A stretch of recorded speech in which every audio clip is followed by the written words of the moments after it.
Part 1. They say real disaster doesn't hit you like a tidal wave. It creeps in slow, like water seeping through the cracks of a dam that once looked indestructible. For most of the past 8 years, Rebecca and I built a life that seemed solid to anyone looking in from the outside. We weren't flashy, weren't the kind to parade our happiness around on social media. We just existed together in our small home near the coast, living between coffee shops, beach walks, and the sort of quiet routines you start to take for granted.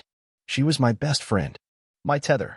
I used to think that no matter how crazy the world outside got, at the end of the day, she would be there, hoodie wrapped on the couch, smiling over a shared bowl of popcorn. The laughter was easy. The conversations ran late. Our love wasn't perfect, but it was real, or so I believed. Then things started to change, in ways so small at first that I almost convinced myself it was nothing. It began with the overtime. Rebecca had always been steady about her work schedule. She liked routine, liked having evenings free to unwind. But around March, she started staying late more often. First a couple times a month, then every week, then several nights in a row. She'd walk through the door after dark, dropping her bag with a sigh, brushing off my questions with a weary smile. Sorry, babe.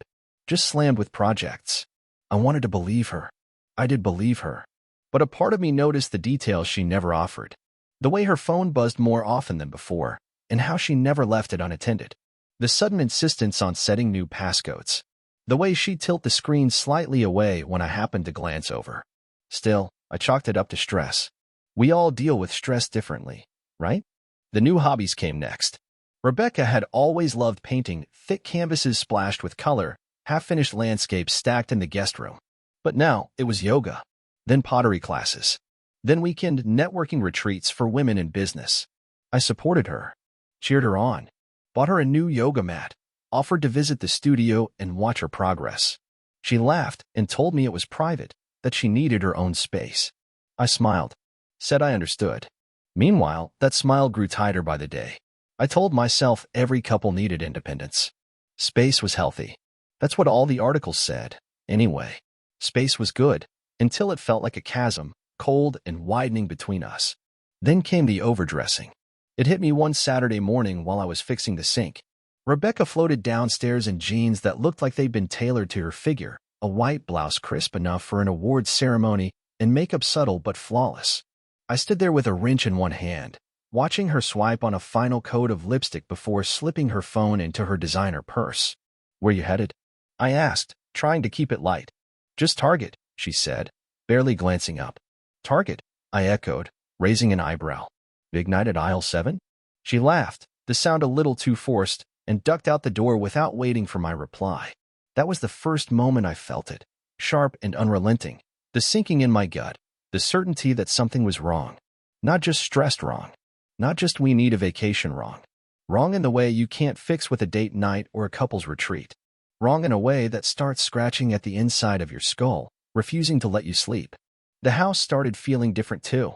Her perfume lingered longer in the halls when she left. New clothes appeared in the closet, tags still dangling. Bottles of fancy skincare products lined the bathroom counter, brands I'd never heard her mention before. Conversations got harder, shorter. I'd ask how her day was, and she'd shrug. I'd reach out to touch her arm as we passed in the kitchen, and she'd flinch ever so slightly before masking it with a smile.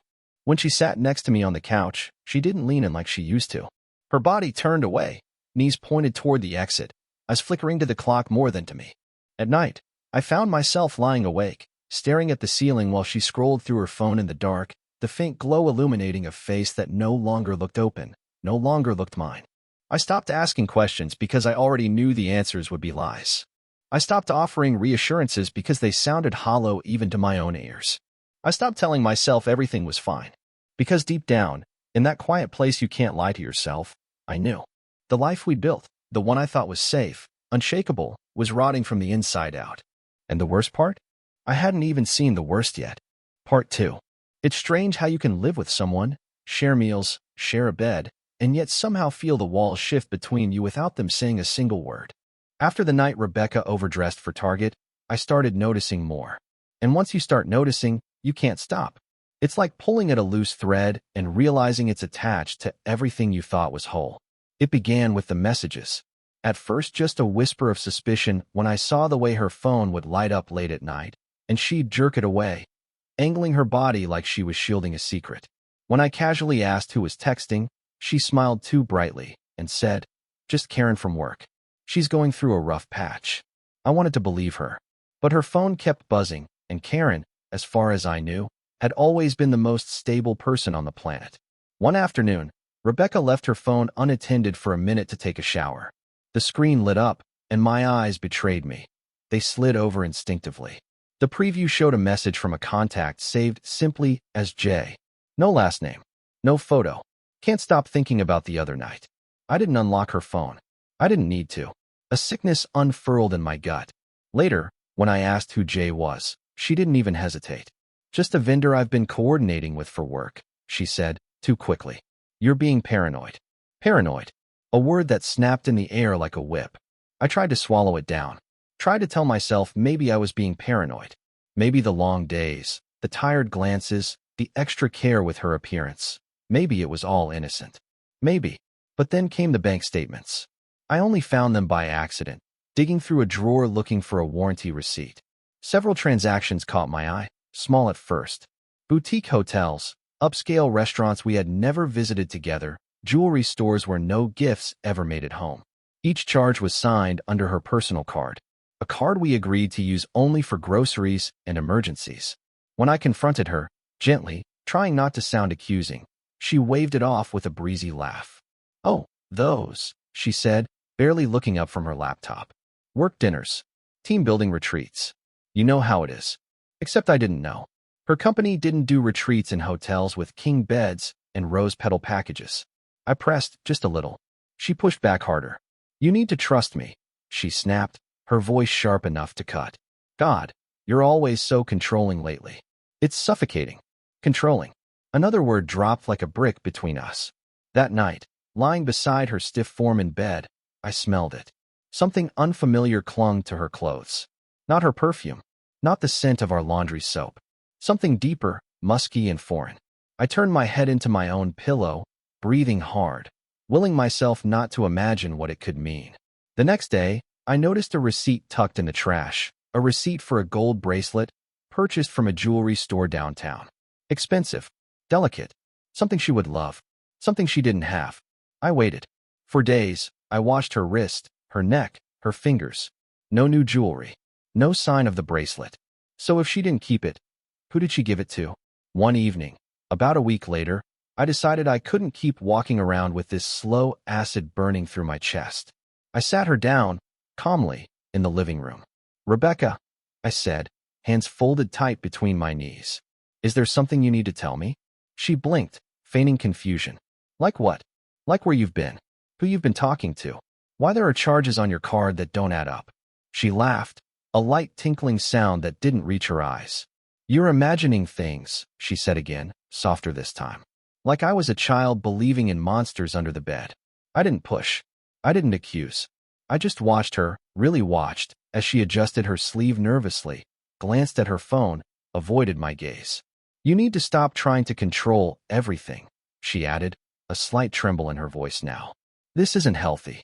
She got up before I could say another word, moving to the kitchen under the pretense of making tea, leaving me sitting there, hollowed out.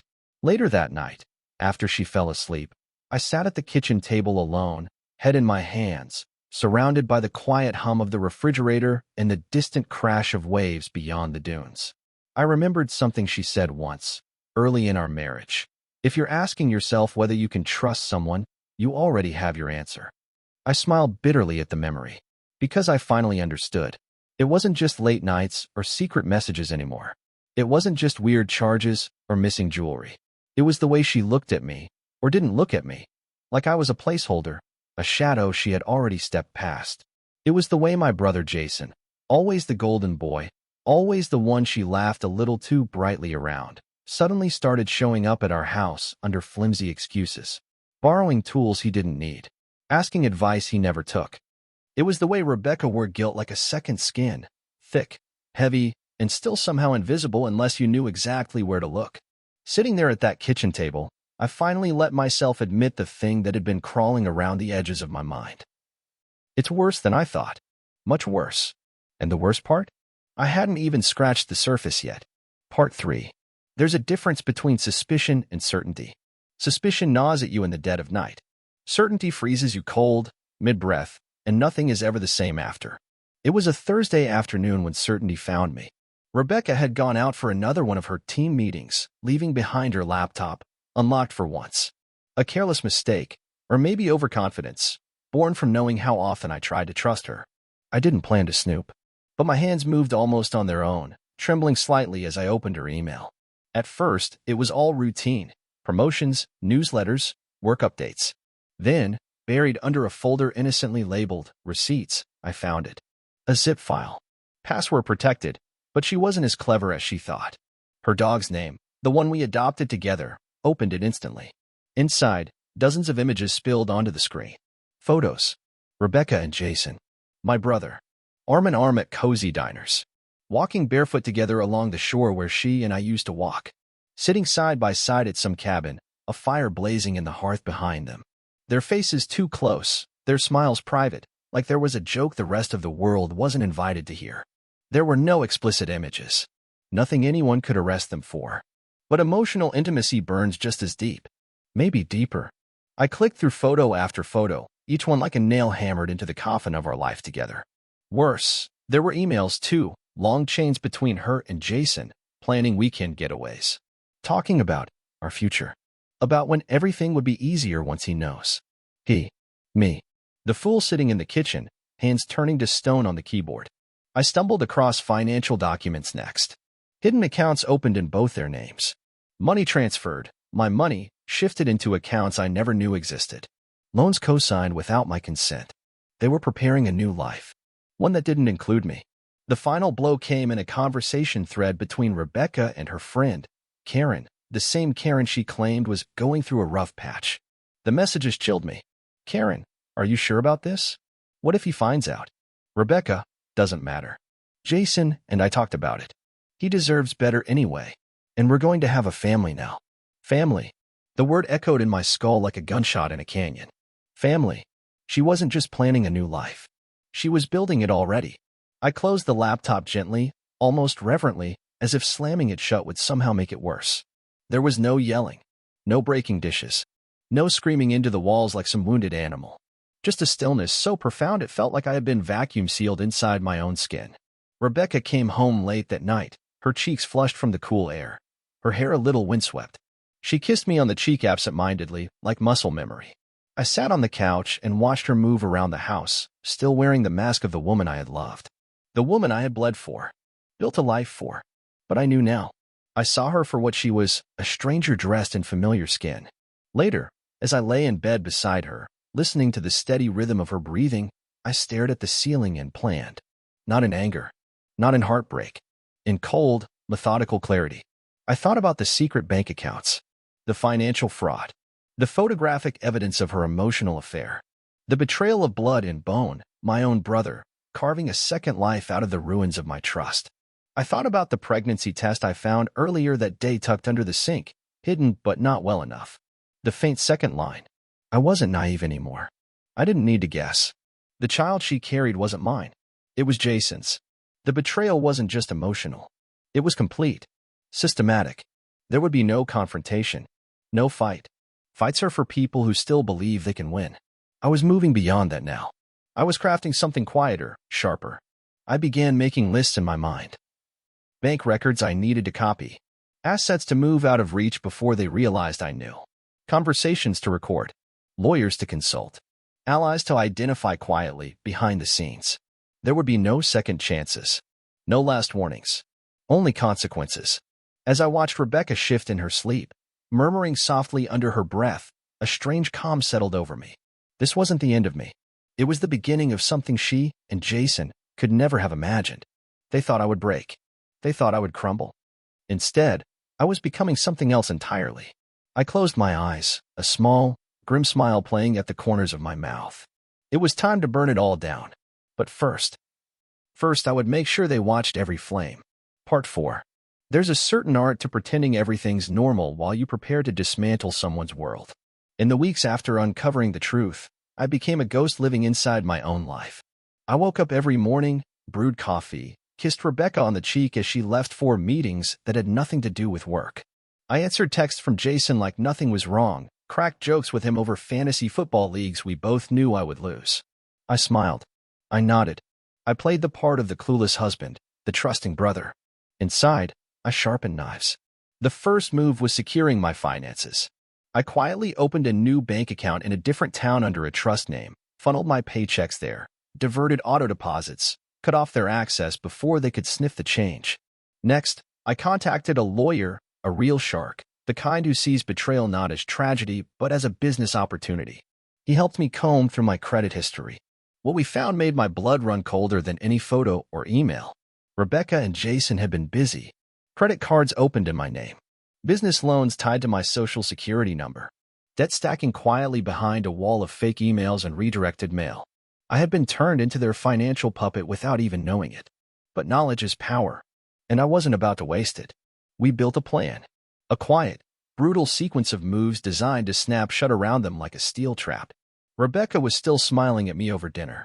Jason was still sending dumb memes to my phone. They had no idea the ground beneath them was turning to quicksand. I spent my days gathering evidence, screenshotting conversations, recording phone calls. Every secret they thought they were hiding became another weapon tucked into my arsenal. Then came the invitation. Rebecca wanted to throw a celebration dinner for Jason's promotion at his company, a small private gathering at a restaurant downtown. Close friends and family only. The perfect stage. I agreed enthusiastically, suggesting the venue myself. I even offered to handle the special slideshow she wanted to surprise him with, a montage of childhood photos, family trips, all the saccharine nostalgia that Jason loved. What she didn't know was that I had a different kind of montage planned. The night of the party, the restaurant buzzed with laughter and clinking glasses. Jason looked smug in his tailored suit, Rebecca radiant in a red dress I had bought her 2 anniversaries ago. Friends milled around, toasting to Jason's success, while my parents, oblivious to everything, beamed from the corner table. I played my role to perfection. Grinning, backslapping, handshaking. When it was time for the slideshow, I tapped my glass lightly with a fork. "Everyone," I said, my voice steady as bedrock, "before we toast Jason properly, I thought we could all take a little trip down memory lane." Polite applause. Smiles. Rebecca squeezed my hand, oblivious. The first few photos were harmless, a toddler Jason with a fire truck, a family barbecue from years ago. Then came the turn. Photos of Rebecca and Jason, cozy at the cabin. Receipts in their names from hotel stays. Bank transfers. The ultrasound appointment confirmation under Rebecca's maiden name, listing Jason as the emergency contact. Gasps rippled through the room. Jason's face paled. Rebecca's smile shattered in slow motion. I stood there, watching it all like a man observing a controlled demolition, each blast timed perfectly. Rebecca scrambled for the laptop, hand shaking, but I had locked it down. Jason stumbled to his feet, stammering something about misunderstanding, about explanations. The crowd's murmurs grew louder. My parents looked like they had been sucker punched. Rebecca's mother covered her mouth with trembling fingers. I let the silence stretch long enough for the shame to seep deep into their skin. Then I spoke. "Turns out the people you trust the most can teach you the most important lessons," I said, voice low but carrying. "Thanks for that. You too." Without another glance, I picked up my jacket from the back of the chair and walked out. No yelling. No cursing. No second chances. Just the sound of chairs scraping the floor and whispered confusion chasing after me. Outside, the cold night air wrapped around me, sharp and clean. I stood there for a moment, breathing it in, feeling the weight lift off my chest for the first time in months. Behind me, everything was crumbling. Reputations, relationships, the fragile little empire they had built on lies. Rebecca would face fraud charges. Jason would lose his job. The loans in my name would be disavowed, their little financial kingdom turned to dust under the force of the evidence my lawyer would unleash. And the baby? Well, that was their mess to live with now. I had carried enough. As I walked down the street, away from the chaos, I felt no pity, no sadness, only a grim, satisfied certainty. They thought betrayal would leave me broken. They thought I would stand there, hands shaking, begging for an explanation. Instead, I left them gasping in the ruins they created. And I never looked back. Part 5. The funny thing about surviving is that nobody really prepares you for what comes after. There's no parade, no redemption arc, no wise mentor appearing out of the fog to tell you that you've done the right thing. There's just the silence, the wreckage, and the long, brutal work of becoming something else. In the weeks after the night of the exposure, I moved through life like a machine, one careful step at a time. I finalized the divorce papers without a word to Rebecca, froze the fraudulent accounts, filed lawsuits that would keep Jason drowning in courtrooms and debt collectors for years. They both tried, of course. Rebecca sent letters, begging for forgiveness, claiming confusion, blaming stress, hormones, the universe. Jason showed up once at my apartment, hollow-eyed and desperate, stammering half apologies before I closed the door in his face without a single word. I didn't yell. I didn't argue. I didn't care anymore. Instead, I rebuilt my life from the ground up. Alone. I rented a small, grim apartment in a neighboring town, a place with peeling paint and cracked sidewalks, where nobody knew me and nobody cared. I spent my mornings working construction jobs, pouring sweat and rage into foundation after foundation, framing houses for families that would never know my name. In the evenings, I lifted weights until my muscles trembled, ran until my lungs burned, read books until my mind stopped spinning. Discipline was the only thing that kept me from shattering. Loneliness settled into my bones like winter frost. It became another weight to carry, another rep in the endless set of rebuilding myself. There was no quick healing, no inspirational speeches, just a man and the slow grind of survival. I didn't chase happiness anymore. I chased strength. I chased silence. Months passed like molasses, slow and heavy. Slowly, I started putting away the memories of Rebecca's laugh, of Jason's easy smile, like boxing up belongings after a funeral.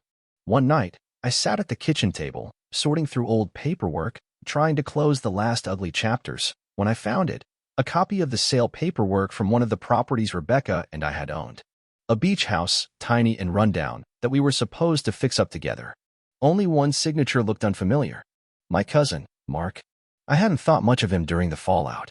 Mark, the easygoing one, the fun cousin who always found a way to show up at family gatherings with beer and bad jokes. Mark, who had once spent hours listening to me rant about life stresses, always nodding sympathetically. And there he was, neatly embedded into the property sale paperwork, listed as a consultant for the transaction. A consultant who pocketed a 5-figure facilitation fee for steering the sale to one of his own shell companies. A company Jason partially owned. The betrayal hadn't just been my wife or my brother. It had been family. Again, Mark had smiled in my face at Christmas, clapped me on the back at birthdays, all while carving out his own piece of the body they left behind. I sat there for a long time, the paperwork loose in my hands, staring at nothing. There weren't any tears left to shed. There wasn't any anger hot enough to burn anymore. Only ice. Only a cold, crystalline clarity. Family. Blood. Loyalty. All just words people throw around when it suits them. I closed the folder carefully, set it aside, and poured myself a glass of water. No whiskey. No distractions. Just clarity. By now, I understood the truth most people spend their whole lives trying to avoid. Sometimes survival isn't about healing. Sometimes survival is about becoming untouchable. I started making new plans that night. Silent, methodical, devastating plans. Mark's little real estate shell would collapse under the weight of tax audits and quiet lawsuits he wouldn't see coming. Jason's life would remain in slow-motion free fall for years. Rebecca would be a memory that burned out like a cheap candle. None of them would hear it coming.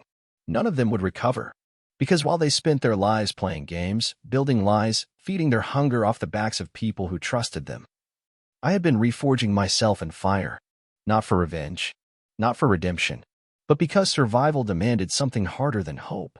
It demanded ruthlessness. It demanded silence. It demanded a man no betrayal could touch again. I stood at the window of my tiny apartment, looking out at the city breathing quietly in the darkness, lights blinking like distant stars. My reflection stared back at me from the glass. Not the man who once begged for love. Not the man who once built his world around fragile promises. Someone else entirely. Someone finished. Someone unbreakable. And deep inside, I heard the words rise, cold and absolute. They thought betrayal would end me. They mistook the fall for the end. I rose. Forged by fire. Unbreakable. The end.